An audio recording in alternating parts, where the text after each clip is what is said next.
As the security situation in Egypt continues to decline, a growing number of citizens are taking the law into their own hands. In some areas, neighbors band together into watch groups. In others, Islamist leaders post recruiting notices for followers to form patrols. Gama Islamiyah, a former extremist group, called for volunteers during a recent police strike. Group official Tariq Badir. حفاظاً على أمن المواطنين وأموال الدولة والمواطنين.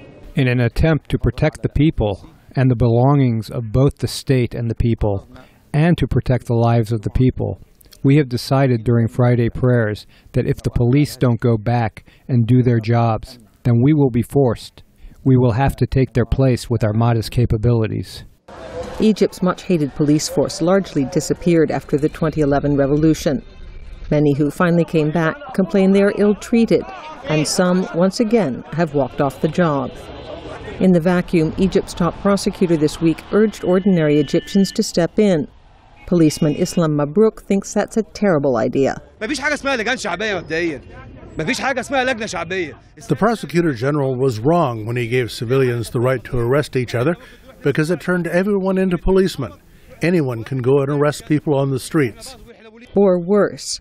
A mob lynching of 2 suspects in a Nile Delta town prompted the justice minister to say it was a sign of the death of the state. Human rights researcher Heba Marayev agrees. This new license that's been given to private citizens to become involved in violence is an even more dangerous one, because you see a weakening of the role of the state. And this opens the door to vigilantism moving forward, and that's not a healthy environment in which to protect rights ultimately.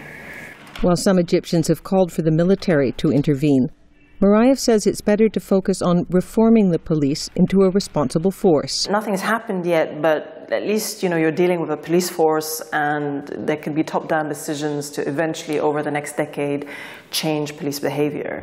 But with Egypt's political scene in a stalemate, a decision to even start that process seems a long way off. Elizabeth Arrott, VOA News, Cairo.